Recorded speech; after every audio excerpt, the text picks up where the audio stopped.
बिस्मिल्लाहिर्रहमानिर्रहीम। जी बहुत बहुत शुक्रिया सेशन ज्वाइन करने का। थोड़ा सा पहले हम एनर्जी डेस्क के बारे में थोड़ा सा पार्टिसिपेंट्स को हम बताना चाहेंगे कि एनर्जी डेस्क है एक्चुअली क्या। यूनिडो का एक प्रोजेक्ट था, ग्लोबल एनवायरनमेंट फैसिलिटी, एक इंटरनेशनल फंड है जो एनवायरनमेंट के रिलेटेड प्रोजेक्ट्स को जो है फाइनेंस करता है। उसके तहत जिन्होंने एक प्रोजेक्ट स्टार्ट किया था sustainable energy initiative for industries इन पाकिस्तान, और जिसके तहत उन्होंने कुछ इंडस्ट्रीज में एनर्जी एफिशिएंसी पे काम किया था वाया एनर्जी ऑडिट्स। उसी प्रोजेक्ट का एक कंपोनेंट है एनर्जी डेस्क एक्चुअली, जिसका पर्पज ये है कि रिन्यूएबल एनर्जी और एनर्जी एफिशिएंसी की जो मेजर्स हैं उनको इंडस्ट्रियल सेक्टर्स ऑफ पाकिस्तान में प्रमोट करना। नेक्स्ट। जो एनर्जी डेस्क है actually this is a one stop facility है स्मॉल एंड मीडियम बिजनेसेस के लिए regarding energy efficiency and renewable energy. ये एनर्जी डेस्क जो है ना सिर्फ रिन्यूएबल एनर्जी और एनर्जी एफिशिएंसी से रिलेटेड जो लिटरेचर है और नॉलेज है वो प्रोवाइड कर रहा है, बल्कि ये कैपेसिटी बिल्डिंग प्रोग्राम्स भी इसके तहत अरेंज हो रहे हैं, जैसे कि आज वाला जो वेबिनार है ये भी उसी की सिलसिले की कड़ी है। इसके अलावा एनर्जी डेस्क के जो पोर्टल के ऊपर जो है इंफॉर्मेशन प्रोवाइड की गई है एनर्जी एफिशिएंसी एक्सपर्ट्स की और रिन्यूएबल एनर्जी से रिलेटेड जो टेक्नोलॉजी सर्विस प्रोवाइडर्स हैं उनकी। ये कुछ जी सर्विसेज हैं जो इस वक्त एनर्जी डेस्क प्रोवाइड कर रहा है। एक तो जी आपकी काउंसलिंग एंड इंफॉर्मेशन डिसेमिनेशन है। इसमें एसएमईज जो हैं वो अपनी क्यूरीज एनर्जी डेस्क के प्लेटफॉर्म पर सेंड करते हैं और उससे रिलेटेड इंफॉर्मेशन जो है वो प्रोवाइड की जाती है उनको। कैपेसिटी बिल्डिंग प्रोग्राम्स हैं जिसमें एनर्जी एफिशिएंसी और रिन्यूएबल एनर्जी से रिलेटेड जो है ट्रेनिंग प्रोग्राम्स कंडक्ट किए जाते हैं। इसमें हम गैप आइडेंटिफाई करते हैं एसएमईज के अंदर के किस किस्म की वो ट्रेनिंग लेना चाहते हैं और उस ट्रेनिंग उसको मद्देनजर रखते हुए हम अपने जो है ट्रेनिंग प्रोग्राम जो है वो अरेंज करते हैं। नेक्स्ट टेक्निकल असिस्टेंस है। द मेन पर्पस ये है टेक्निकल असिस्टेंस का कि हम एसएमईज को कनेक्ट करवा सके एनर्जी एक्सपर्ट्स के तहत in the field of energy audits है, एनर्जी मैनेजमेंट सिस्टम्स के हवाले से। इसके अलावा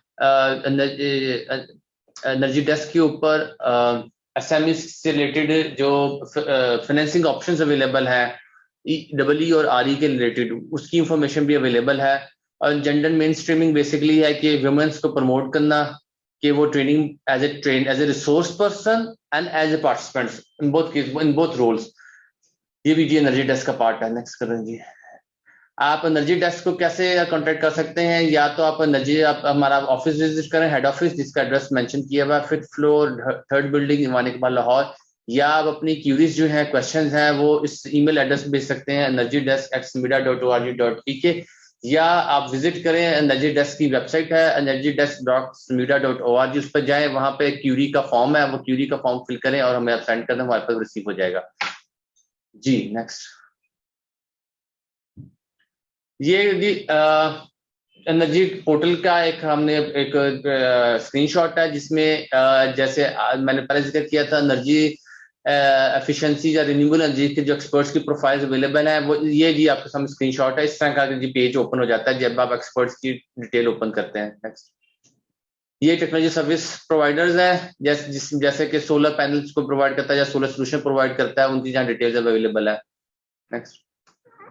बेस्ट प्रैक्टिसेस मैनुअल्स अवेलेबल है, ये कुछ इसका स्क्रीनशॉट है, ऊपर आप देखेंगे मेन मेन्यू में डाउनलोड में जाएंगे तो वहां पे सारी इंफॉर्मेशन वहां से अवेलेबल है।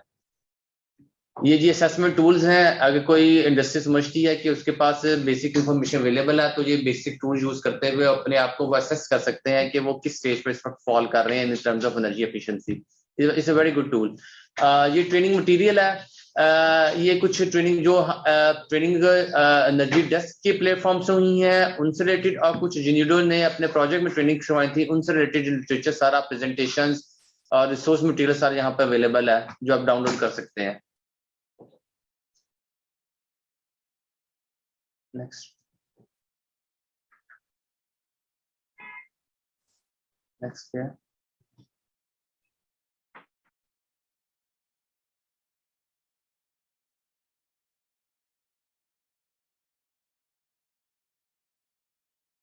मैनुअल के ये टेक्निकल गाइडबुक्स हैं मुख्तलिफ सब्जेक्ट्स के ऊपर रिगार्डिंग एनर्जी एफिशिएंसी, जिसमें आप जैसे आप देख सकते हैं कि टेक्निकल गाइड है ऑन केबल साइज सिलेक्शन है, benefits of power factor improvement है, कंप्रेसर सिस्टम के ऊपर कैसे काम होना है, उसमें एनर्जी कंजर्वेशन कैसे होनी है, ये सारी चीजें ये भी आपको डाउनलोड्स वाली ऑप्शन में जाएंगे, वहां पर टेक्निकल गाइडबुक्स अवेलेबल है।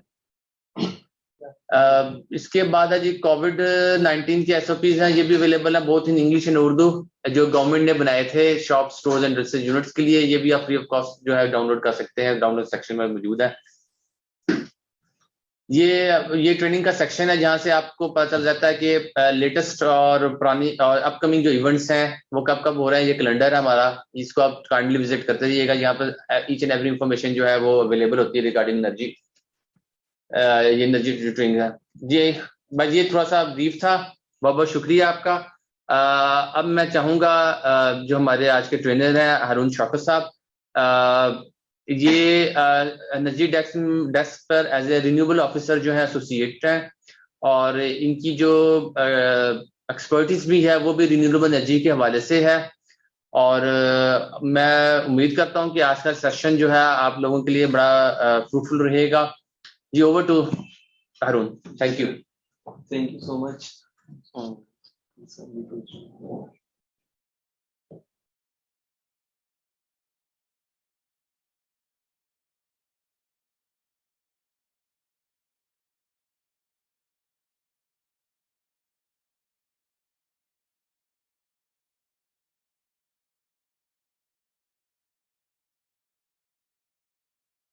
Ji, Assalamu alaikum to all of the participants.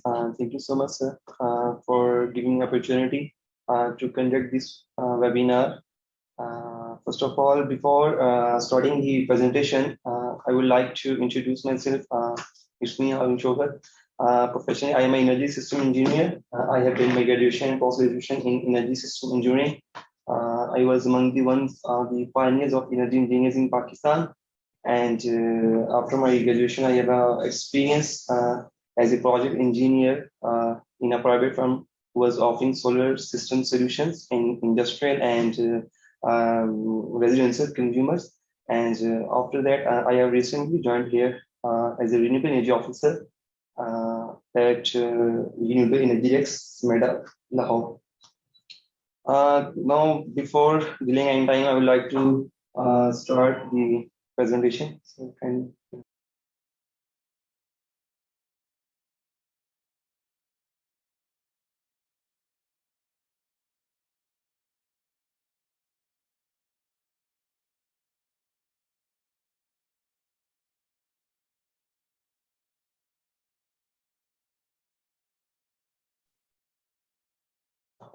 okay, so the title of the today's webinar will be Basics of Solar Energy and Fundamentals of Solar Power Systems.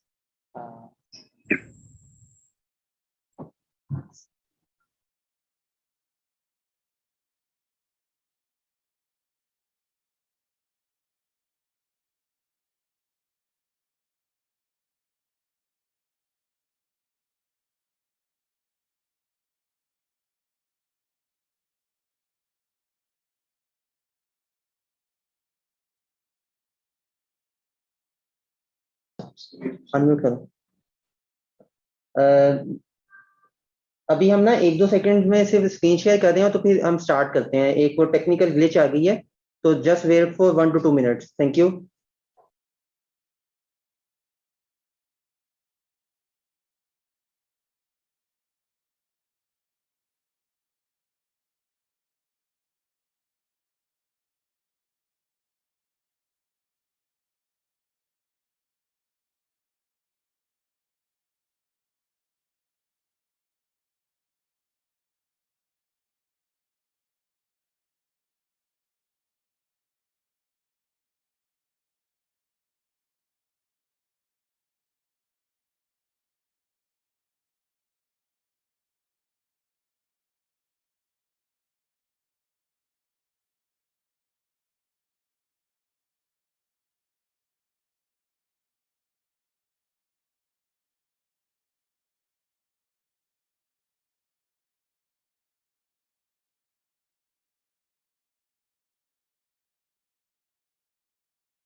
Yes, Lavin, sorry for delaying some time.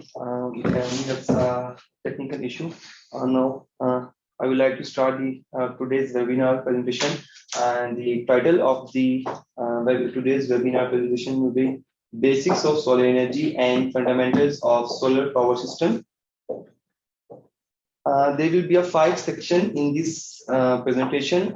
In section 1, I will talk about the introduction of solar energy, what is solar energy, what are the benefits of solar energy, and what are the different technologies that we can use to convert solar energy into useful applications as well.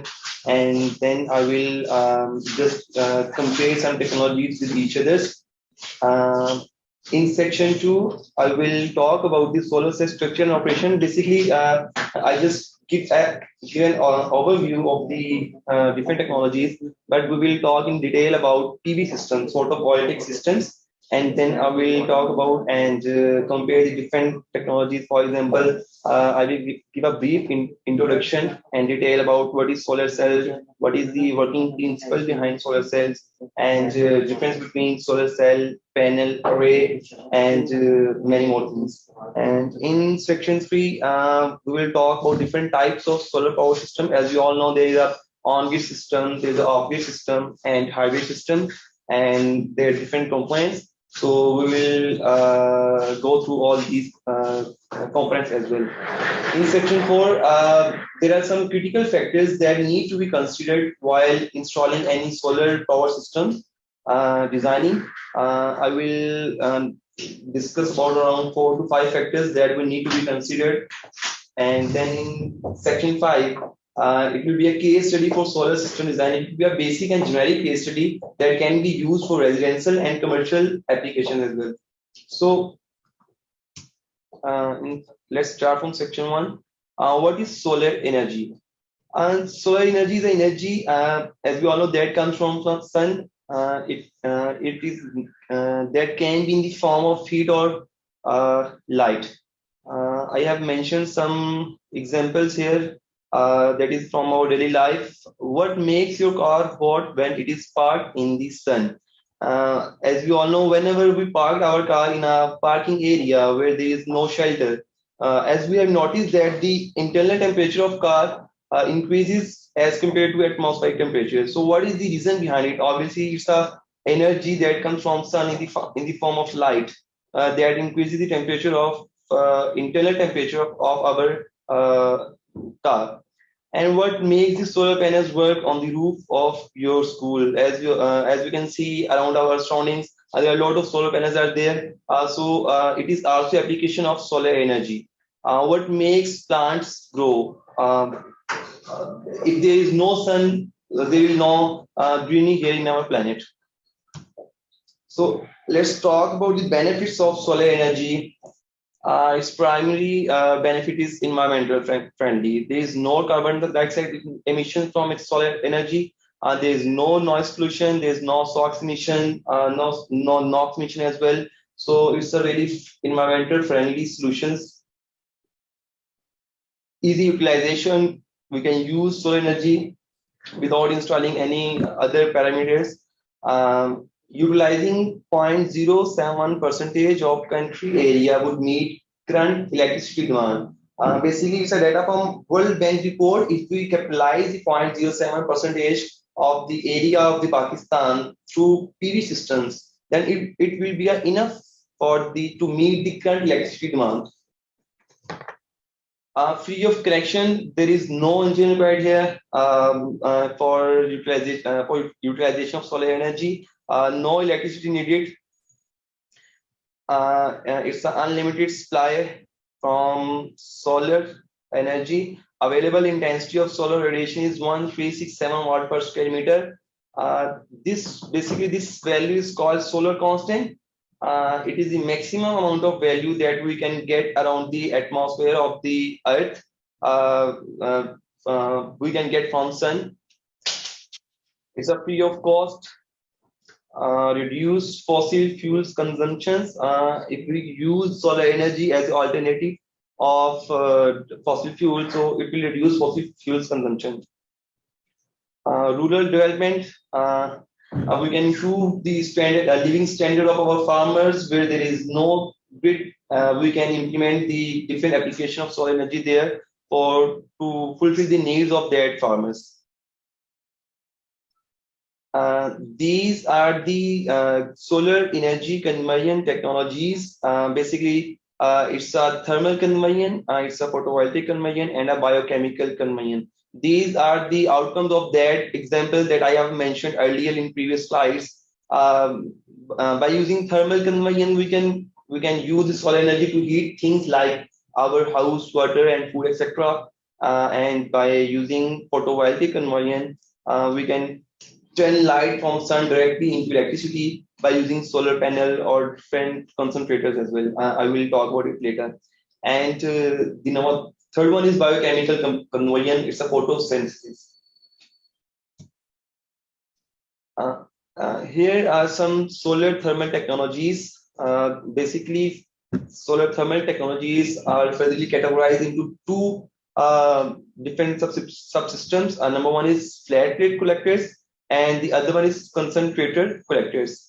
While talking about flat plate collectors, there are two types of collector that we can use, or you can say there are two applications of flat plate collectors for the heating of air and for heating of water. While talking about for the heating of air, you can see in this pic there are two pictures. On the left hand side, it's a solar tunnel dryer for the heating of air that can be used in agricultural industries or in food industries to decrease the moisture content of agriculture products. And on the right hand side, it's a solar diesel that can be used to heat the water for industrial application and for residential application as well. And the other technology of solar thermal is concentrator collectors. There are 4 different concentrators. I just give a brief introduction about these concentrators. Then I will compare these technologies with each other. These are 4 concentrators. It's a paraboloidal concentrator, central receiver collector, parabola through concentrator, and Fresnel reflector. These terminologies that we need to know before to understand the concentrating collectors. It's a concentrated focused solar radiation on a receiver. You can see it's a focus point that also called a receiver. So receiver absorbs the focused energy, and the area of the receiver will always be it's always be less than collector surface.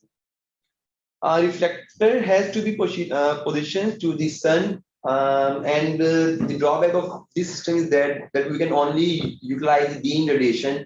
Ultimately, if we use solar collectors, then we can use diffuse and beam radiations as well. The temperature range of the concentrated collectors is 300 to 500 centigrade. Depending on concentrator ratio, it may be increased by utilizing different technologies.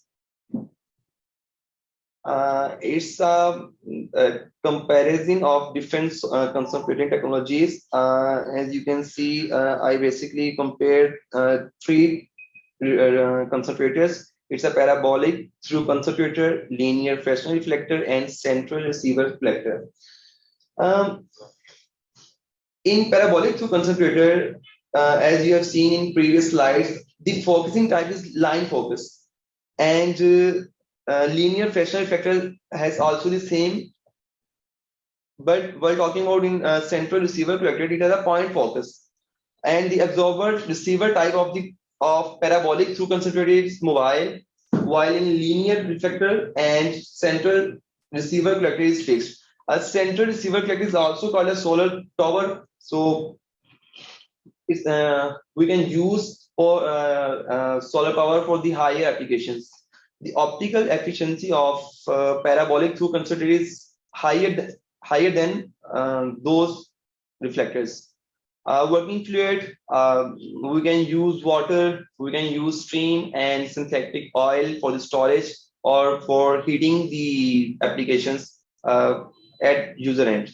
The output heat temperature of these technologies, as I mentioned, it's about 300 to 500 centigrade. But central receiver collector can be achieved temperature around 1000 as well. It's depending on the concentrator ratio. So status of development is that parabolic through concentrators and linear Fresnel reflectors are commercially available, but it's globally available, not in Pakistan. In Pakistan only we have solar geysers and solar aerators. But globally, there are a lot of technologies and there are a lot of CSP plants, concentrator solar plants around the world. According to my knowledge, I think it's more than 15 CSP plants in USA as well. So integrated storage options, phase change materials in parabolic through concentrators, water and molecules can be used in the storage system. As you can see in linear Fresnel reflectors and central receiver reflectors have the same applications.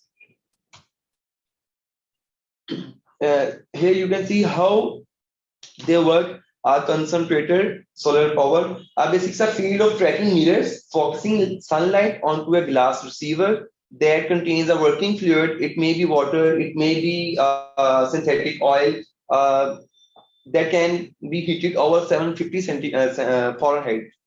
And then water passes to heat exchanger for additional heating using natural gas to make high pressure steam.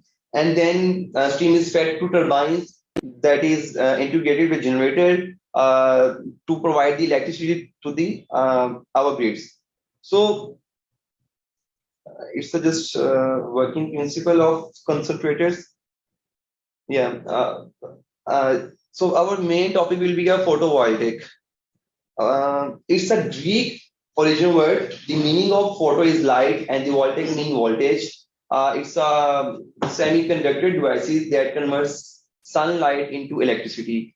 Semiconductor materials do not conduct current well, so we need to increase the conductivity of semiconductors. So what we do, we just add some impurities. That process is called doping, just to increase the number of current carrier.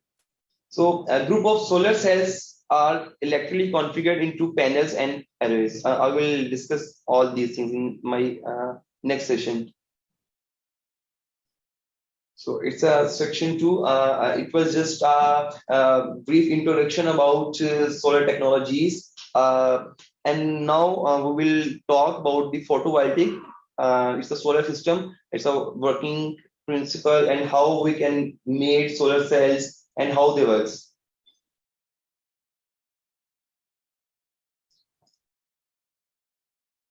Am I audible? Mm-hmm.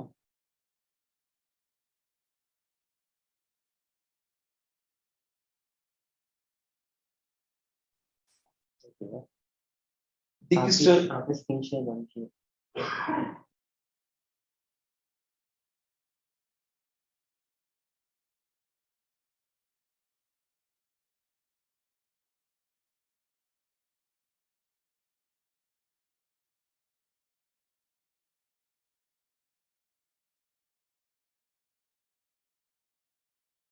Internet connection issue here. Okay. So we will talk about the structure of solar cell. It's a crystalline silicon solar cell that is the mostly white in our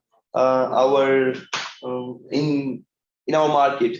A silicon solar cell consists of a thin layer or wafer of silicon that has been doped to create a P injection.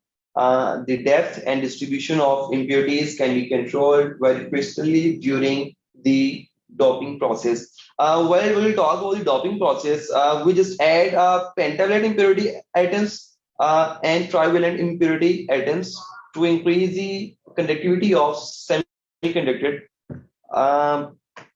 Pentavalent impurity atoms include phosphorus, arsenic, and antimony, etc. As well, we can use further pentavalent impurities. It depends on the availability. While when we add the pentavalent impurity in semiconductor device, it will increase the number of electrons. And when we will add the trivalent imperatives in semiconductor, you can see in silicon, then it will increase the number of holes that will ultimately create a PN junction there. So there will be a barrier potential, and okay, I will show there. You can see on the and the silicon wafer is doped so that the N region is much thinner than the P region to permit light penetration, as shown in figure A. In this figure A, you can see on the upper hand side, it's a published surface of N region. N region means it has majority of electrons. And then it's on the upper hand side, a great work of very thin conductive contact strips are deposited on the top of the wafer by methods such as photoresist or silk screen, and many more methods that we can use. You can see in figure B, it's a conductive gate on the bottom of on the upper side of the N region. The conductive grid basically it's a necessary so that the electrons have a shorter distance to travel through the silicon when external load is connected. The further electrons travel through the silicon material, the greater the energy loss due to resistance. So a solid contact covering all of the bottom of wafer is then added.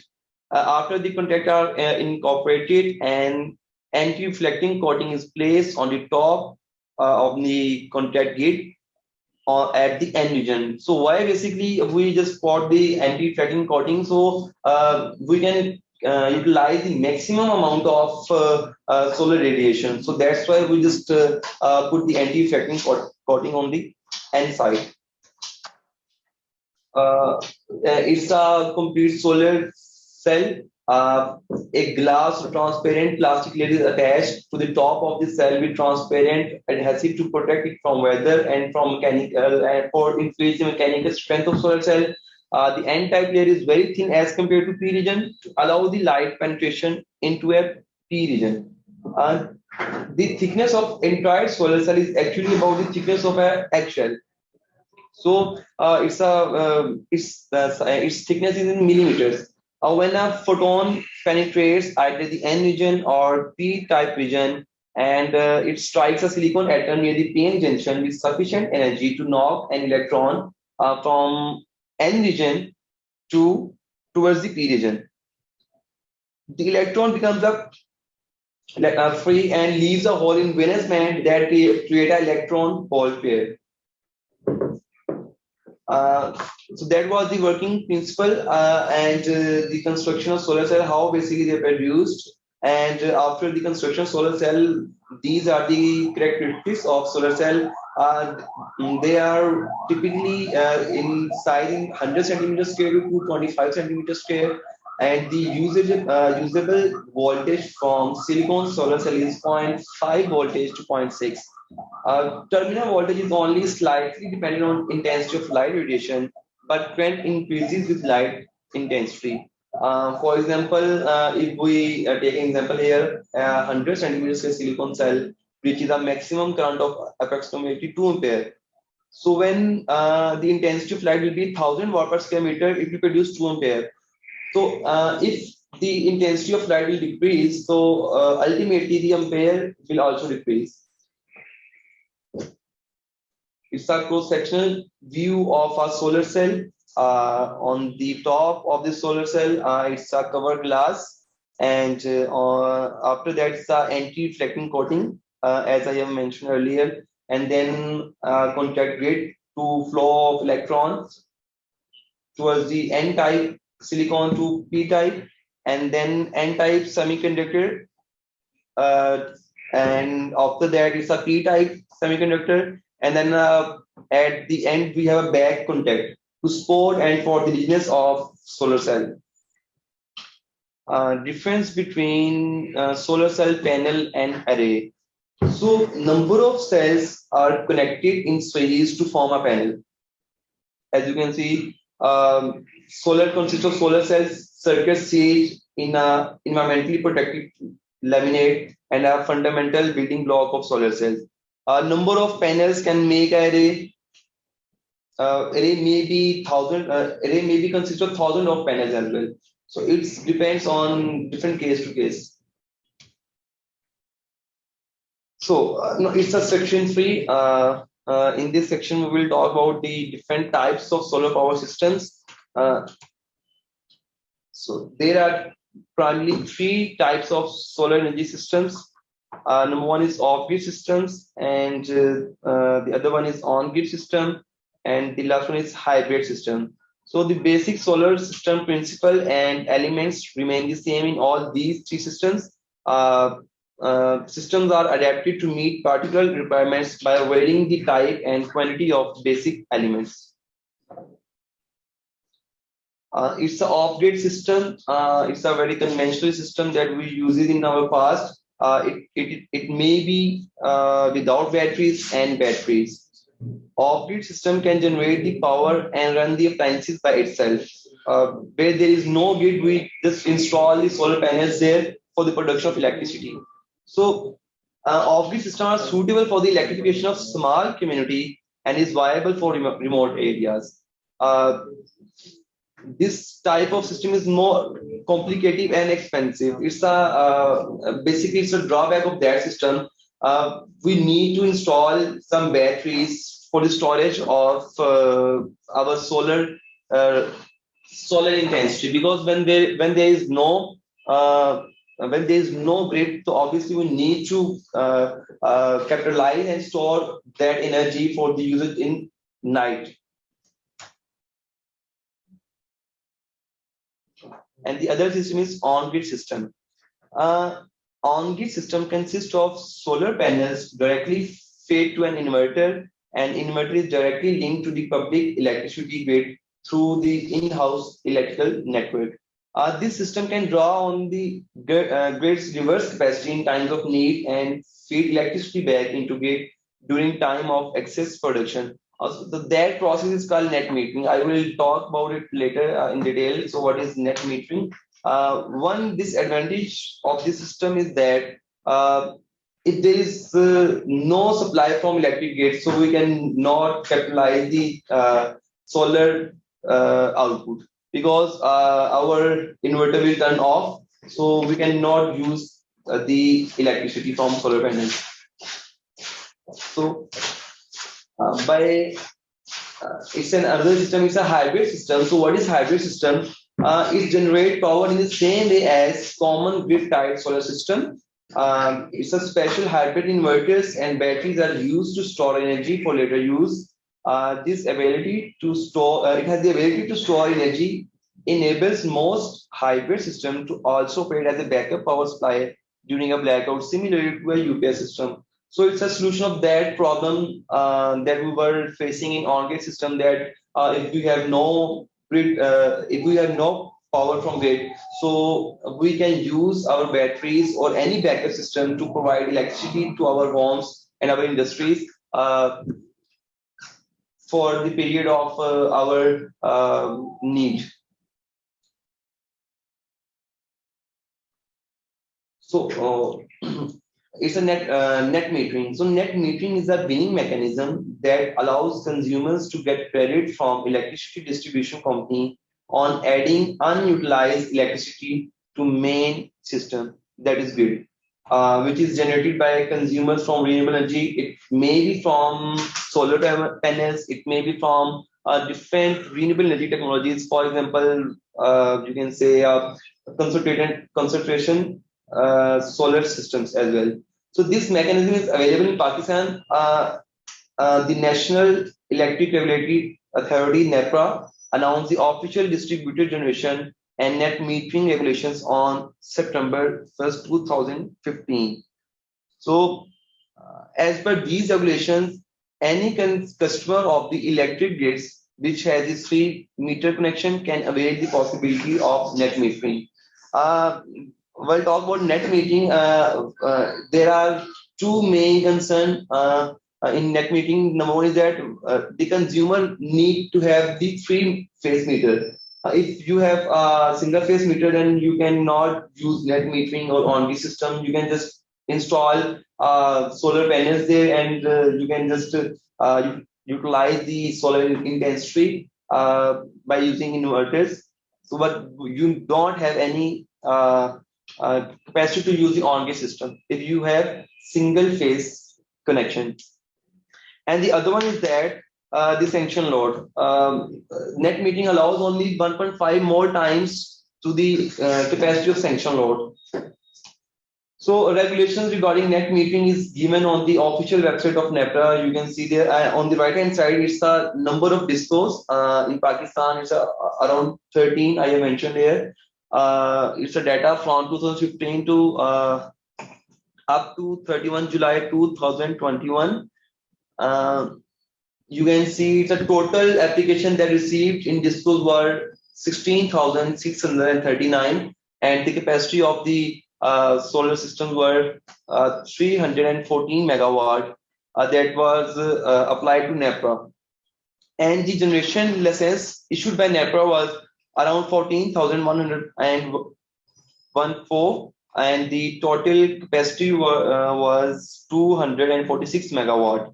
So when talking about when combining all these parameters, so around 214 megawatt capacity were installed in our systems up to now.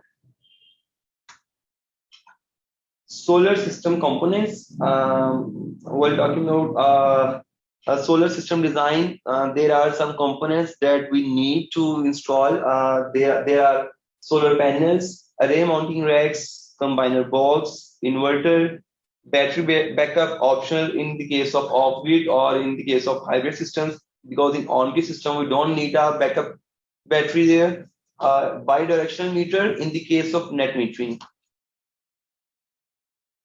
So there are different types of solar panels that we can get from market, but I just use some basic panels here to just the understanding of what is solar panel, different types of solar panels. It's a monocrystalline solar panel.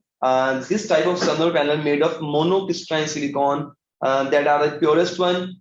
They are easily recognized from the uniform dark look and the rounded edges. And up to now, the maximum efficiency has the only in two monocrystalline solar panels.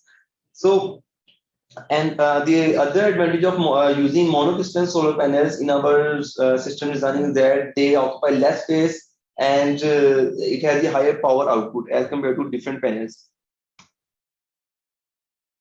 And the other is polycrystalline solar panels. They are easily recognizable because this type of solar panel has squares, as you can see in this pic. It's angled and a no cut, and it has a blue speckled look. So we can just differentiate the types of solar panel by the physical appearance of by look.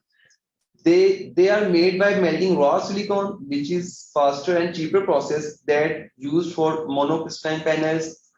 Its price is lower as compared to monocrystalline solar panels. It has so that's why it has a lower efficiency and space efficiency as well. It has shorter lifespan since they are affected by hot temperatures to greater degree. So monocrystalline solar panels work more efficiently in where there is a high temperature. Another type of solar panel is amorphous silicon solar panel. This type of solar panel uses a thin film technology and are manufactured by placing monomorph films of photovoltaic materials such as silicon, cadmium, copper. So they are less efficient. Its efficiency is lesser than monocrystalline and polycrystalline. It's a comparison table between these technologies. You can see the efficiency rate of monocrystalline is around 20%, and the efficiency rate of polycrystalline is 15%, and the efficiency rate of thin film amorphous silicon panel is around 7 to 10%. While talking about the advantages, you can see monocrystalline has a higher advantages as compared to other panels. It has a high efficiency that can be used for commercial use, for industrial use as well, and it has a high lifetime value. The advantage of the polycrystalline solar cell is that it has a lower price as compared to monocrystalline, And the thin film technology also have a low cost, and they are easy to produce and flexible, that can be mounted easily at anywhere where we want to utilize the solar energy. We don't need to construct the huge mounting systems for amorphous silicon solar panel. Even you can put a solar panel in your pocket as well. But they are in, you can see in a research phase. Disadvantages of monocrystalline solar panels that they are expensive as compared to other panels. The disadvantages and the drawback of polycrystalline solar panel is that it's sensitive to high temperatures, because when the temperature is increases, the efficiency of polycrystalline solar panel decreases with increasing temperature. It has a lower lifespan and slightly less space efficiency.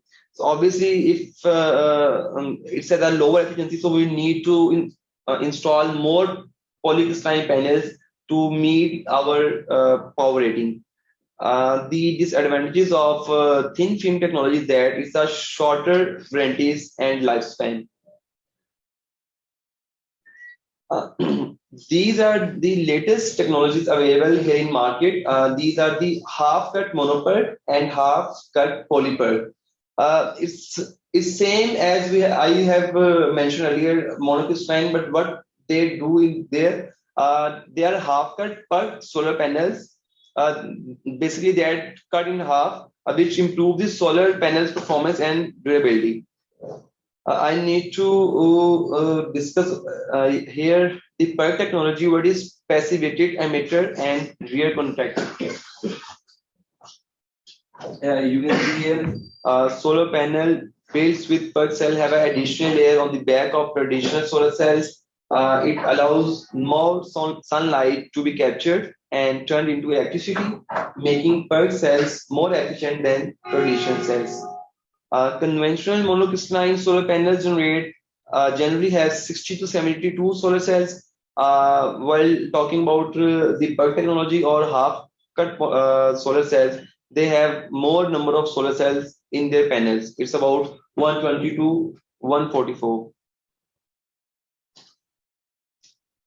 It's a electrical parameter of any panel. I just mentioned here a company of J Solar cells with the capacity of 425 to 445 watt, and they are half-cut monoPERC series. There are some, you can see some parameters that will need to be considered while selecting the appropriate panel for the designing of solar systems. Number one is rated maximum power. We need to know what is the power of that panel. For example, you can see there are different rating of different rating maximum power of different panels, ranging from 425 to 430, then 435 to 445. So another thing is that the open circuit voltage, VOC. One of the main things that we need to know about the design is that what is the open circuit voltage of the panel. What is open circuit voltage? It is a voltage when there is no current and there is no flow of electrons. I will just put here 435 watt panel have the VOC 53.98, and the maximum power voltage of that panel is 43.78. What is maximum power voltage? Maximum power voltage is that we can get at the actual voltage when the load when we connect load to the solar panels. So it's a 43.78. It's always around 80% of VOC. Short circuit current ISC, when we connect the load to the solar panels, then the current that passes from the our load is 10.48. It's a solar panel configurations, and the maximum power current IMP is 9.94. It's also around 80% of ISC. Module efficiency. Module efficiency is that the efficiency of that panel. It means how much electricity that panel can convert. How much light intensity that panel can convert into a DC current. The other parameter is that power tolerance. It's 0 to 5 watt. It means it can maximum produce or release up 5 watt at the output. And other thing is that temperature coefficient of IST. What is temperature coefficient? Temperature coefficient is that when the temperature increases, so what will be the effect of that temperature to the performance of panel? So when the temperature increases by 1 degree centigrade, the short circuit current will be increased 0.051%. And when the temperature coefficient of VOC will be decreased 0.289, and temperature coefficient of power will be also decreased 0.350%. So it means we can understand now temperature has a direct relation with current intensity. When the temperature will increase, the current intensity will increase, and temperature has a inverse relation with voltage. When the temperature will increase, the voltage will increase. Ultimately, temperature has also inverse relation with power as well. So, what is STC? STC is the standard temperature, standard testing conditions at 1000 watt per square meter. The temperature of the cell will be 25 centigrade. Yeah. Okay. So it's a types of different mountings for solar systems. Proper choice of mounting structures for solar system project is very important, because our solar panels need to be secured, mounted, and tightened on a very stable and durable structure. Protection against impacts from wind, hail, rain, and even minor earthquakes. Arrays are mostly mounted at ground level or on steel poles on the basis of civil work. You can see on a concrete level. In certain applications, they may be mounted at roofs or building walls. Here are some different types of mountings. I just mentioned here different 5 basic types. That is roof mounting racks. The other one is ground mounting racks, top of pole, side of pole, and tracking systems. In Pakistan, the most common mounting structures are ground mounting racks and top of pole mounting racks. Okay, you can see it's a ground mounting racks are furtherly categorized into 3 different types. That is fixed mount, other one is tilt legs, and the last one is blasted mounts. So what is fixed mounts? These are the simple fixed metal frames that are embedded in concrete or held in place by bolts drilled in the roof. This is the most common type of mounting structure in Pakistan. The other one is tilt leg mount, usually made from aluminium alloy or galvanized iron. It offers optimal tilt positioning for increased efficiency. We can change the tilt angle by using this mounting structure. The other one is blasted mount. These are the metal frames usually made from galvanized irons that are placed on the roof and held in a place where weights made from concrete blocks. While talking about the drawbacks of blasted mount, so blasted mount do not require the roof penetration, and they are faster and cheaper to install and allow for panel tilt of up to 20 degree for optimal solar exposure. However, this mount increases the load on your roof and it has a low power density and is less suitable for high wind areas. The other one is top of mall mounting racks. Pole mounting solar arrays can incorporate tracking devices that allow the array to automatically follow the sun. Tracked solar arrays can increase the system's daily energy output by 25% to 40%. The other benefit by using this type of mounting rack is that we don't need to make a foundation, or you can say as we have done in blasted mount or in tilt mount. Basically what we just do, it's a simple steel pole with a concrete that placed on the ground. This simple structure provides in general sufficient support to solar panels. In some cases, due to unsuitable soil type or extreme weather conditions, special adjustments are required.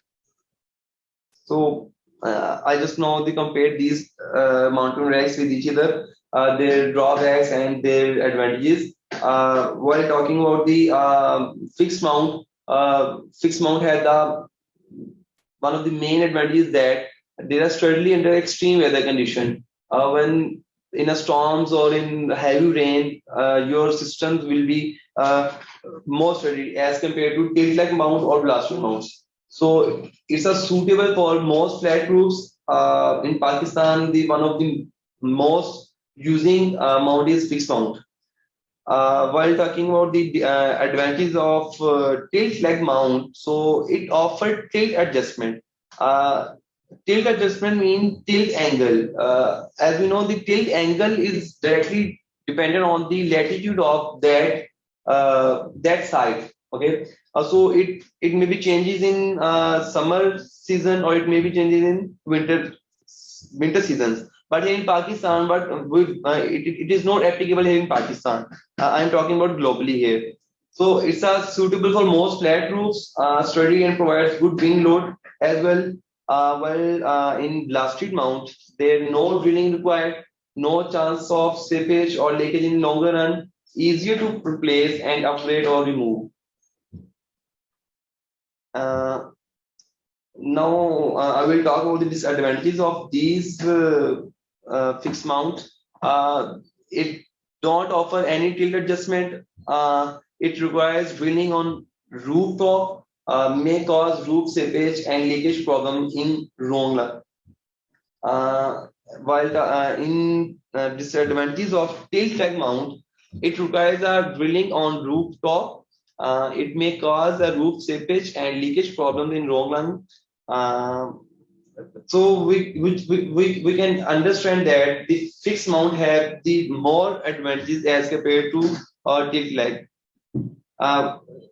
The disadvantages of blasted mount that cannot be placed on slopes. It's expensive because due to prefabricated concrete blocks and insufficient weight may cause damage in extreme weather conditions. So the other component of solar system is combiner box. What is combiner box? It's typically a box as we have seen in our household. It includes different safety fuses or breakers or different surge protective devices as well. So wires from different individual solar panels or strings are run to the combiner box that typically located on the roof. Such protectors help to protect your systems from power surges that may occur if the solar or nearby power lines are struck by lightning. A power surge is an increase in voltage significantly above the design voltage. The other component of solar power system is inverters. What is inverter? Basically, inverter is a device that converts the DC current into AC current. This AC current can be fed into your home to operate your appliances. The inverter DC voltage input window must match the nominal voltage of the solar array. Inverters, there are different type of inverter. It's off-grid inverters, on-grid inverters, and hybrid inverters. As the name suggests, grid-connected inverters are directly linked to the public electricity grid through the in-house electrical network. And while talking about the hybrid solar inverters, its advantages, it has more advantage over off-grid and on-grid. Why? Because it takes solar input as a preferred power source and can export to the grid as well as the backup of batteries as well. The one thing I need to mention is that charge controller. Charge controller was the conventional concept. Nowadays, inverter has built-in charge controller, so we don't need to put or install another charge controller in our solar system design. So we can use inverter because they have MPPT charge controller voltage range. Criteria for selecting an inverter for solar system. So what is the criteria that we need to be considered while selecting an inverter for our solar system? It may be off-grid, on-grid, or hybrid. The number one thing is that rated output power. We need to know, for example, if we are installing a solar system of 50 kilowatt, so we need to know what will be the rated output power of this inverter. It may when we will see in literature, so we can get information. They suggested to use 55% more rated power to the solar system. But we can use 50 kilowatt inverter to the 50 kilowatt system, solar system as well, because it has the rated output of 5500 kilowatt. The other thing that we need to know is the DC voltage input from the solar system. So what is the range of the inverter of the DC voltage input? And the other one is AC power output. We need to know what is the range of our inverter. Another is efficiency. It plays a great role because if the inverter is not efficient, so obviously it will ultimately decrease the efficiency of our solar power system. Frequency and voltage regulations are need to be considered as well.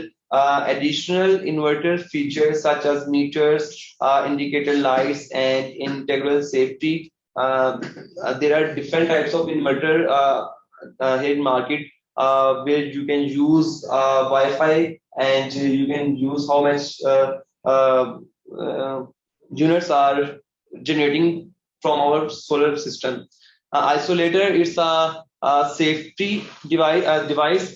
It isolates the solar system towards the inverter and the grid situation.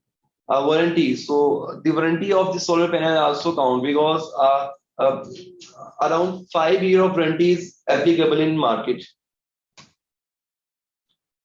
What is battery backup? Battery stores direct current electrical energy for later use. Battery also increases the complexity and cost of the system. Batteries can only be used in hybrid systems for the backup of 2 to 3 hours, or we can use batteries in off-grid system where there is no grid. So we can use electricity at the night time. So I just listed some types of batteries here. While talking about the technologies, primarily there are two technologies of batteries, that is lead acid batteries and alkaline batteries. Lead acid batteries are furtherly categorized into two different category. Number one is flooded, that is liquid vented, that need the maintenance as well on the monthly basis. And the other one is sealed, that is valve regulated lead acid battery. These are the AGM batteries or gel type batteries. The other one technology is alkaline batteries, which are nickel cadmium and nickel iron. So these are the types of lead acid batteries, as I have mentioned. It's a flooded lead acid battery that are usually the least expensive and but require adding distilled water at least monthly to during a normal charging process. Flooded lead acid batteries are conventional batteries that we use mostly in our systems, in our car batteries or in our motorcycle batteries, or different batteries that we use as UPS system as well. So there are two types of sealed lead acid batteries. It's a AGM, absorbent glass mate, and gel type batteries. Sealed batteries are spill proof and do not require periodic maintenance. But the drawback of sealed batteries is that they are expensive as compared to lead acid flooded batteries. So sealed lead acid battery have become the industry standard because they are maintenance free and particularly suited for grid tied systems where batteries are typically kept at full stage of charging because it have a higher depth of discharge as compared to lead acid battery. They have a more number of cycles, and they have and the sealed lead acid battery has the most lifespan. Alkaline batteries. So alkaline batteries are furtherly, as I told you, they are nickel cadmium and nickel iron. The major drawback of these batteries is that they are more costly as compared to lead acid battery, but they have the advantages over lead acid battery that it has a higher energy density, and it require a low maintenance requirements. They don't need to add water in these alkaline batteries. The one of the drawback is batteries that the electrolyte that uses in this battery is cadmium, that is environmentally troublesome. So the proper dispose of the batteries is difficult as compared to lead acid batteries.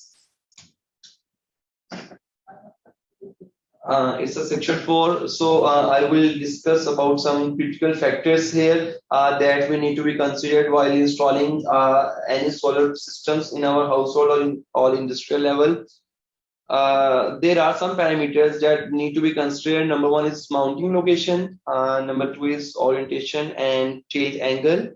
Number 3 is shading effect, and number 4 is precautions. So number 1 is mounting locations. Solar panels are usually mounted on roofs, as we have seen in our daily life around our society. If roof area is not available, panels can be pole mounted, it can be ground mounted, it can be wall mounted or installed as a part of shade structure in some cases. Another thing is that orientation and tilt angle. The placement and orientation of solar panel is as important as which type of solar panel is used in given situation. In the northern Pakistan, basically located in northern hemisphere. Okay, so the general rule for solar panel placement is that a solar panel should face true south. For example, if we are in northern hemisphere, so the orientation of the panel will be true south, and if we will be in southern hemisphere, then the orientation of the panel will be true north. Usually this is the best direction because solar panel will receive direct light throughout the day. Solar panel face the correct direction and have an appropriate tilt, which help ensure that they produce maximum energy as they are exposed to highest intensity of sunlight for the greatest period of time. So what is tilt angle? Tilt angle basically is a setting of panel that needs to have a get maximum radiance. Tilt angle basically depends on the latitude of geographic location. In Pakistan, the latitude is around 30 to 35, but the best tilt angle as we have found in literature is 23 angle. We can change around 20 to 28 as well. Another factor that we need to be considered while installing or mounting the solar panels is that a well-designed solar system needs clear and unobstructed access to the sun's rays throughout the day, throughout the year as well. Even small shadows such as the shadow of single branch of leaf tree can significantly reduce the power output of solar panel. There are different factors that contribute in this issue. I have just listed some of the causes of the shade that we have seen in our daily life. Is that the shade from neighboring trees and buildings in vicinity. The other is typically clouded weather. As we in winter season, there is a problem in shading effect. We don't have a maximum amount of energy intensity light in winter, so we need to consider the shading effect. The other thing is that shade from adjacent solar panels. Keep in mind that an area may be unshaded during one part of the day, but shaded at another part of the day. So the we basically call it a row spacing. The row spacing between the panels need to be now it's around the 1.5 times more than the tilt angle of the solar panels. For example, if the tilt angle is 20 and the height of the panel is around 1 meter, so the distance between the spacing of the rows will be around 1.5, more than 1.5.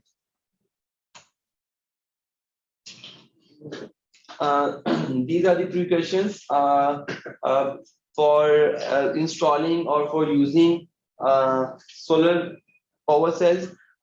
Solar panel mounting arrangement should be sturdily, long-lasted, galvanized rail or aluminium channels.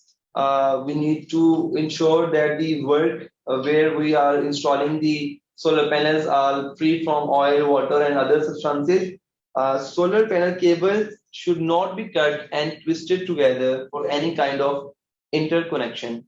So we need to use that cables that are smoothly and have the same power rating.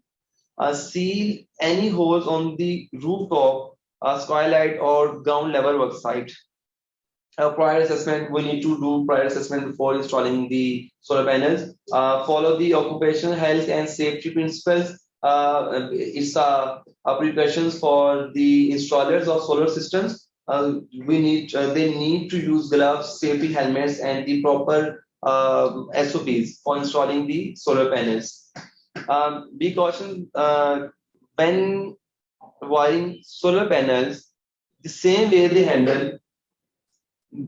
handle main power lines. You should use a meter or circuit test device as certain all the circuits are de-energized before tapping them. When solar panel connectors or any wiring linked to the system are under load, you should not disconnect them. You need to disconnect the main breaker to check all these parameters. All cables should be properly secured using properly sized. Current carrying cable from solar panels to inverter should be DC cable of proper rating, should have separate colors to identify, for example, it's a positive, negative, and should be a separate conduct. The AC input output of inverters should be properly protected by proper amperage circuit breakers. So it's section 5. We will discuss about the case study. I just mentioned some basic case studies here. Let me show you. Yeah.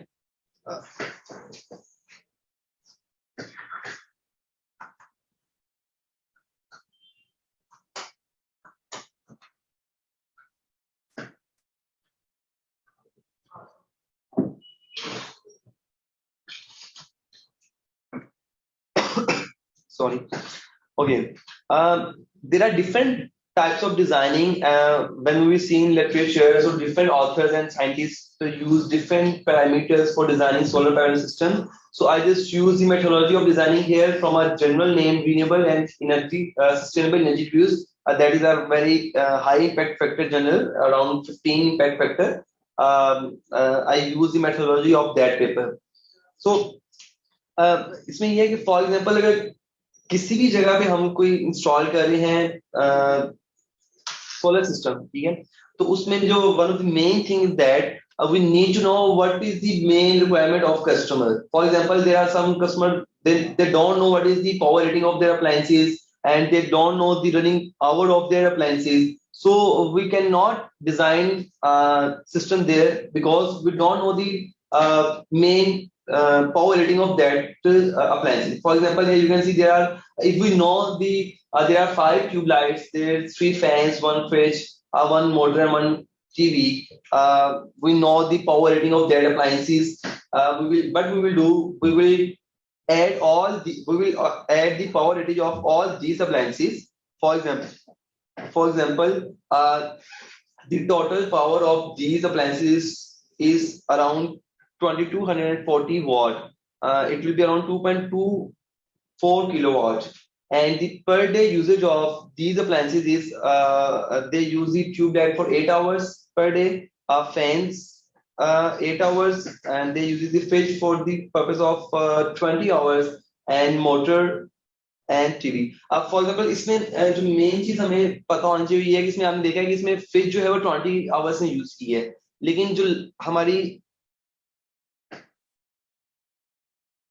लेकिन उसमें जो हम लोगों की main solar energy solar की intensity है वो तो मैक्सिमम हमें डे टाइम मिल सकती है. तो अगर आपको कस्टमर की बात करते हैं या हमें चाहिए कि हम चाहते हैं कि भाई जो फ्रिज है वो 20 आवर्स ही चले, so what we can do, there are 2 things. Number 1 is that कि इसमें हम क्या कर सकते हैं कि हम अपने बैटरी बैकअप सिस्टम दे सकते हैं, ठीक है, कि हम इस सिस्टम इस तरीके से डिजाइन करेंगे कि जो उसकी फिश है वो जो बैटरीज हैं वो बैकअप कर देंगी रिमेनिंग आवर्स के लिए. One system is that.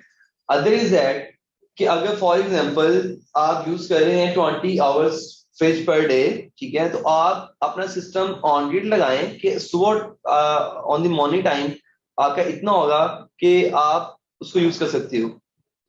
While talking about the total energy consumption per day, it's a sorry, I can't.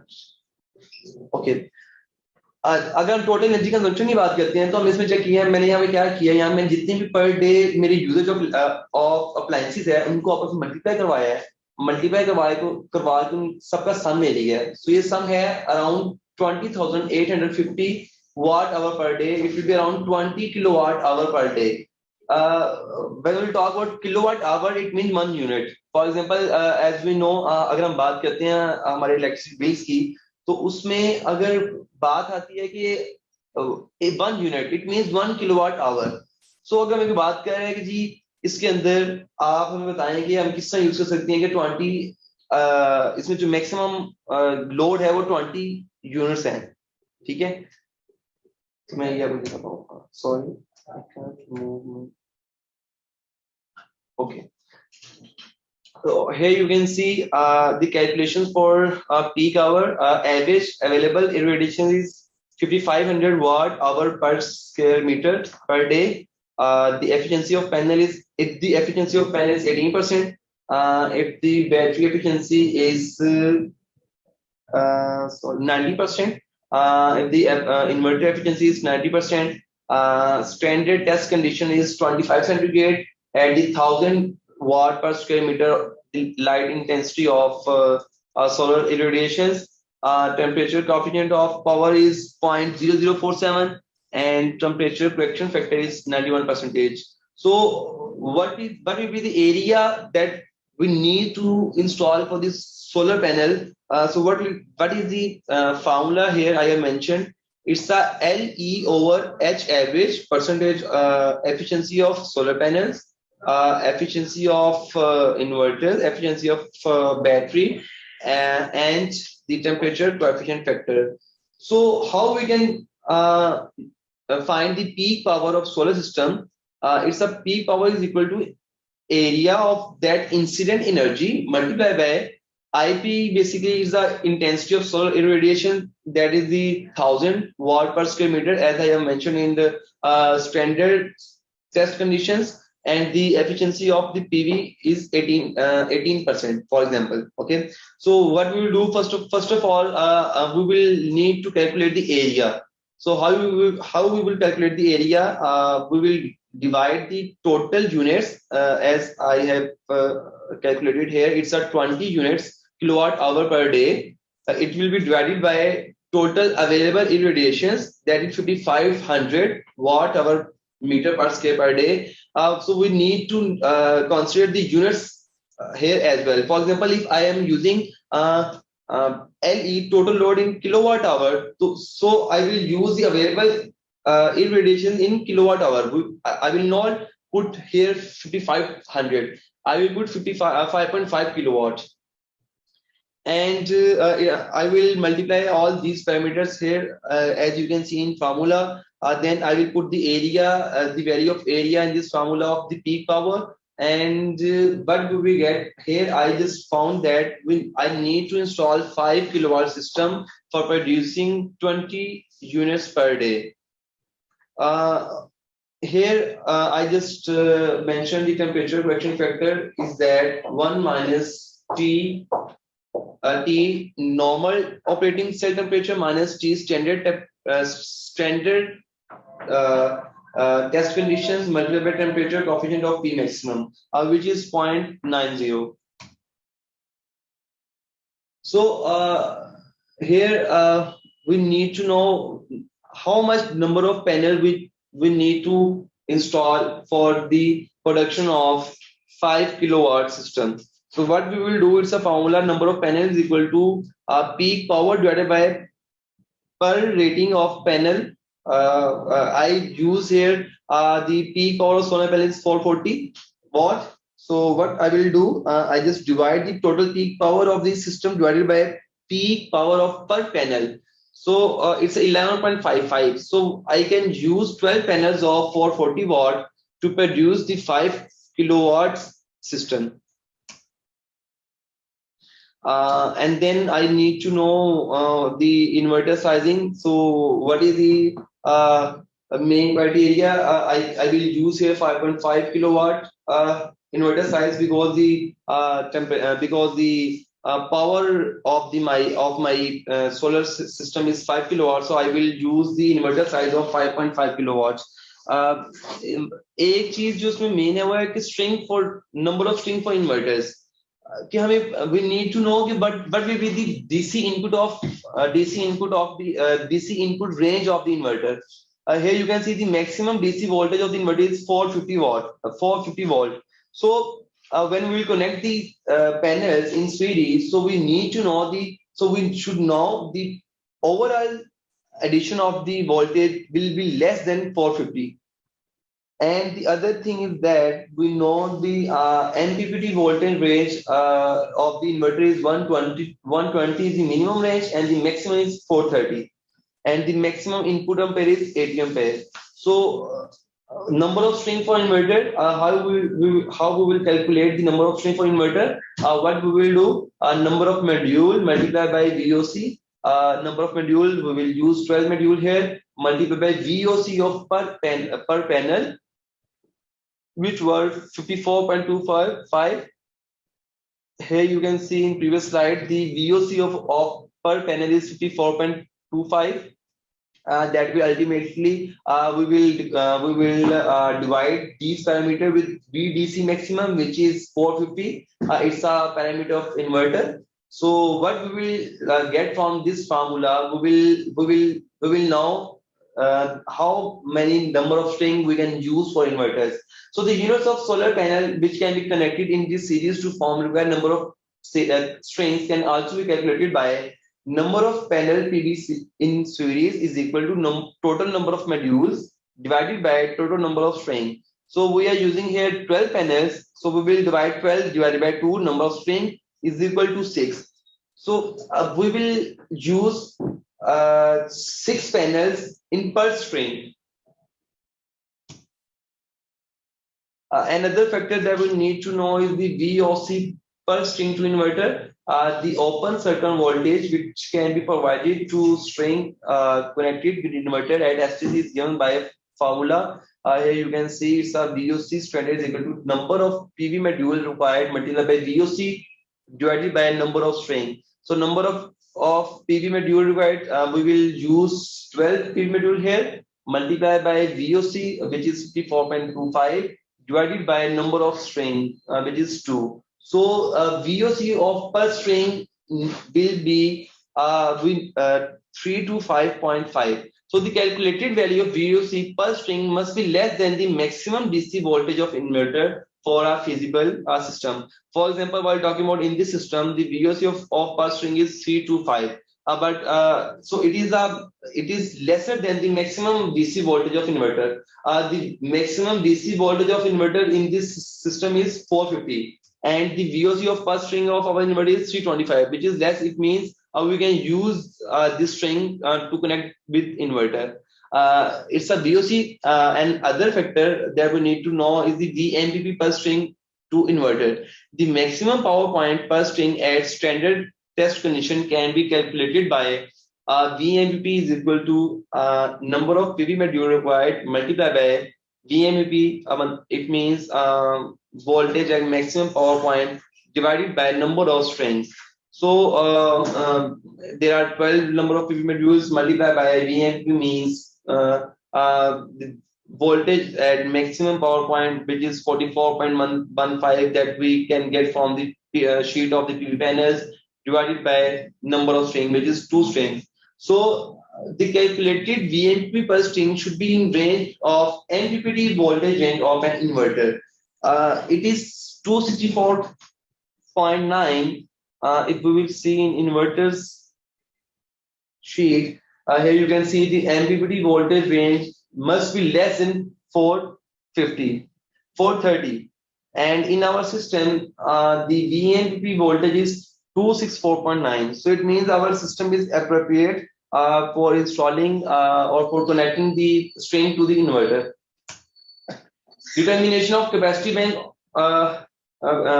For example, if you need to install some batteries for the backup period, so what we will do, for example, if we need to backup of 2 hours for total load with 1 day autonomy, the depth of the battery is 0.6%, efficiency of battery is 90%, and the nominal voltage are 12%, and the capacity of the per battery is 200 ampere hour. So what is the capacity of total battery bank? So how we will calculate? It's a formula here. It's a capacity of bank is equal to A multiplied by LE.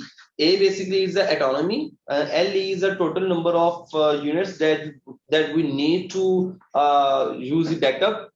For example, it's the total power of the appliance is 2240. It's a 2.2 kilowatt. Multiplied by 2 is backup time, multiplied by 1 is the autonomy.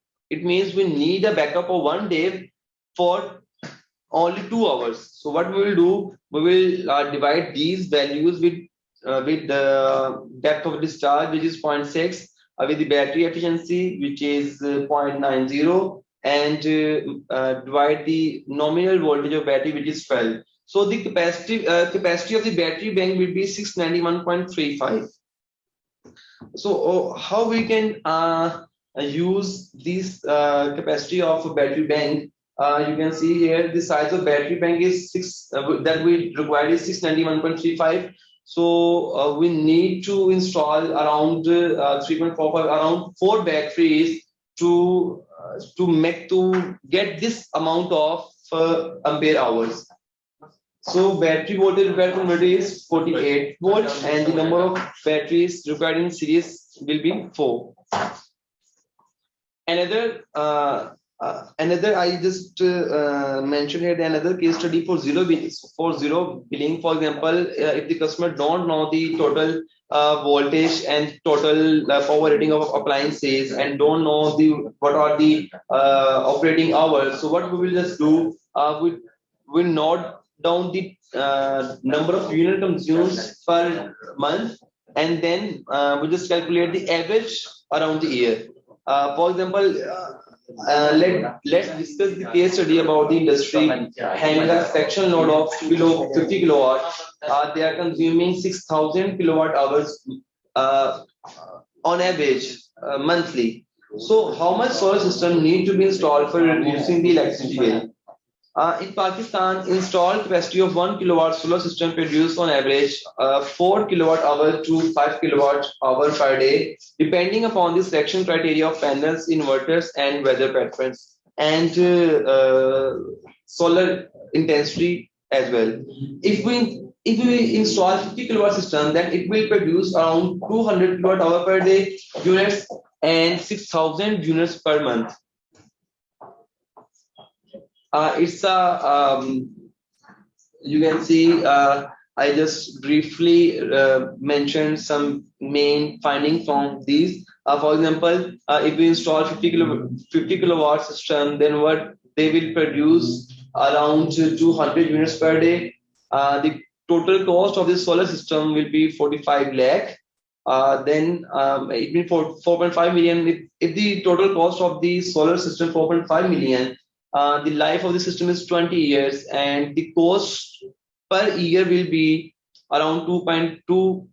You can see 2.2 million. Okay, so we can calculate the cost per month, cost per day, and the unit cost per kilowatt hour from the renewable energy systems as we can install the PV systems. Okay, and the other thing, I just compare it with WAPDA electricity unit costing. Which is, for example, if we don't install this PV system here, and we are using electricity from WAPDA, which is 200 units from WAPDA, and the per unit WAPDA cost, including different taxes, is around 20 rupees per unit hour. So what we will consume, we will use around the 4,000 exactly so इसमें ये है कि इसमें हम अगर वार्डा से use कर रहे हैं तो वो जो पर डे की हमारी इलेक्ट्रिसिटी कॉस्ट है वो अराउंड 4000 है। और अगर हम यही यही जो हमारी इलेक्ट्रिसिटी है या हम सोलर से प्रोड्यूस करेंगे तो उसकी जो हमारी कॉस्ट आएगी पर डे की वो अराउंड 625 आएगी। सो ये यू कैन सी इसमें कितना डिफरेंस है। तो इससे हम इलेक्ट्रिसिटी वैल्यू पर मंथ भी निकाल सकते हैं और इससे मैंने निकाली है कि इसमें हम पर मंथ निकालने के बाद पर डे निकालने के बाद जब हमारे पास इलेक्ट्रिसिटी वैल्यू पर ये लाइफ टाइम ही आ जाएगी कि अगर जो इलेक्ट्रिसिटी हम यूज करेंगे सोलर से और अगर हम उसको कंपैरिजन करते हैं वाटर के साथ तो उसमें जो पे बैक पीरियड है वो कैसे निकलेगा। वो ये है कि फॉर एग्जांपल जो हमारे पास टोटल ओवरऑल कॉस्ट है वो है 4.5 मिलियन। उसको हम डिवाइड कर देंगे इलेक्ट्रिसिटी वैल्यू पर ईयर के साथ तो हमारे पास उसका पे बैक पीरियड आ जाएगा विच इज 3.13। फॉर एग्जांपल अगर आप 50 किलोवाट ऑन की सिस्टम लगा रहे हैं और उसकी इनिशियल इन्वेस्टमेंट जो है वो 4.5 मिलियन है, ठीक है, तो उसमें आपका जो पे बैक पीरियड है वो कितनी देर में हो जाएगा। तो वो अगर आप if you will use that amount of energy from Warda, so you need to wait for 3.13 years for the payback period. ये बेसिकली मैं जस्ट में कुछ बेसिक कैलकुलेशंस और जो दो केस स्टडीज बताई हैं कि अगर हम पहली केस स्टडी के अंदर तो अगर हमारे पास हमें पता है कि कितनी नंबर ऑफ अप्लायंसेस हैं और उनका वॉटेज क्या है तो उस लिहाज से डिजाइनिंग कर सकते हैं। और दूसरी केस स्टडीज के अंदर फॉर एग्जांपल अगर हमें नहीं पता कि हमारे पास जो हमारी पावर रेटिंग है अप्लायंसेस की वो क्या है और हमें नहीं पता कि हम कितना उनको एवरेज डेली पर डे और पर मंथ यूज कर रहे हैं तो हम उनके जो इलेक्ट्रिसिटी बिल हैं उसकी बेसिस के ऊपर भी अपनी सिस्टम डिजाइनिंग कर सकते हैं। सो ये बिल्कुल दो बेसिक केस स्टडीज थी। ये अगर हमने for example if we want to design off grid system on grid system and hybrid system we can use these findings. It's here you can see it's a technology supplier list in our portal. You can go there and you can contact with these technology suppliers for any quotations. आप इनके साथ जाके आप खुद जाके किसी भी जाके quotation ले सकते हैं तो it could be on grid, off grid and hybrid. It's up to you guys. Ji thank you so much for your time. Drop question in the question answer box chat. I will be more than happy to answer your queries. For example, if you need, if you have any queries, and you can also email as I have mentioned here. Thank you so much. It's all from my side.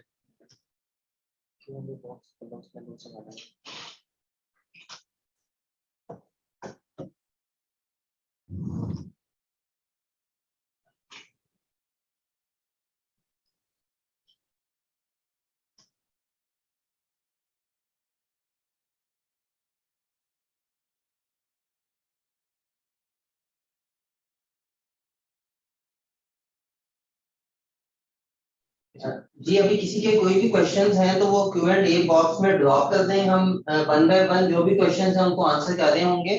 अभी पहले जो questions आए हुए हैं कोई दो हम इनसे स्टार्ट करेंगे और इन द मीनवाइल किसी का अगर कोई भी क्वेश्चन है तो वो ड्रॉप कर सकता है या कोई भी क्यूरी है तो वो चैट में ड्रॉप कर दे तो हम वन बाय वन हर चीज को एड्रेस करते रहेंगे।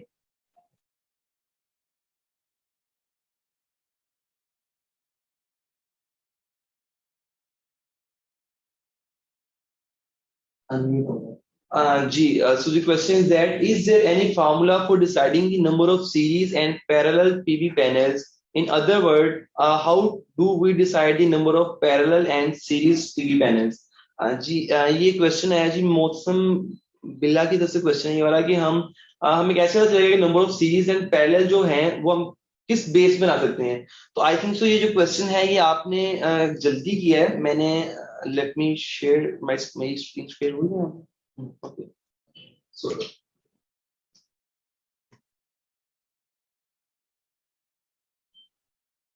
here you can see ये आप देख सकते हैं कि यहाँ पे जो नंबर ऑफ पैनल हमें सीरीज में कनेक्ट करने होते हैं हमें मेन चीज उसमें देखनी है कि जो हमारी maximum DC voltage of inverter है वो कितनी है। फॉर एग्जांपल यहाँ पे जो हमारी मैक्सिमम वोल्टेज थी वो 450 वोल्ट वोल्टेज थी, ठीक है। तो अगर यहाँ पे हमने जो निकालना है कि number of PV modules in series निकालना है वो कैसे निकालेंगे, वो number of total number of modules divided by total number of string. this is the formula that we can use to find out how many number of panels that we need to connect in series for our system. It's all the question. Question number 2.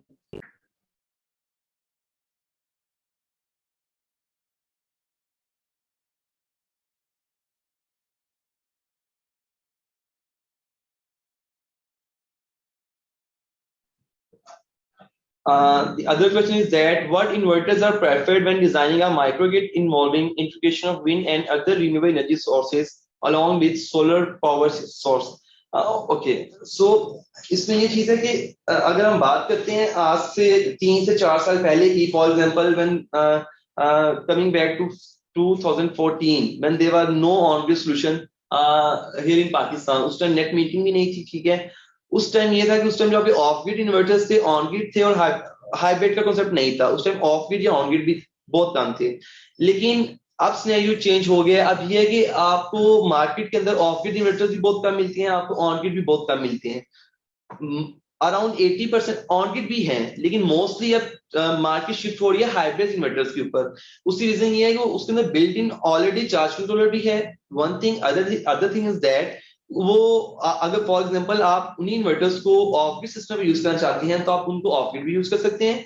अगर आपने on grid करना है तो आप उनको on grid भी कर सकते हैं. और अगर आपने साथ बैटरी बैकअप लगाना है और एज यू हैव मेंशन दिया, अगर for example integration of wind है या कुछ और भी है, तो उसके लिए हाइब्रिड सिस्टम, हाइब्रिड इन्वर्टर है, that are the more feasible inverters that you can use while connecting or integration of these RE technologies. So it's all from. Thank you so much.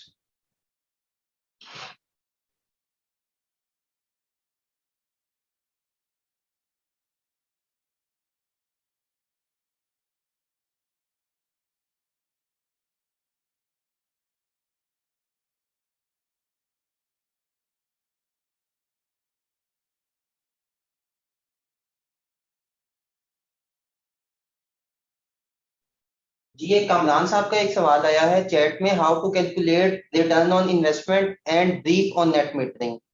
इस पे हारून पहले मेरा हाल है रिटर्न ऑन इन्वेस्टमेंट का बता देंगे और फिर नेट मीटरिंग का जो चीज है वो बता देंगे. जी हारून. जी सर, पहले आपने रिटर्न ऑफ इन्वेस्टमेंट की बात की है, तो ये बेसिकली एक प्रोसेस में हम चेक करते हैं कि हमारी इंटरेस्ट रेट ऑफ आईआरआरपी वैल्यू क्या है और दूसरी वैल्यू क्या है, ठीक है.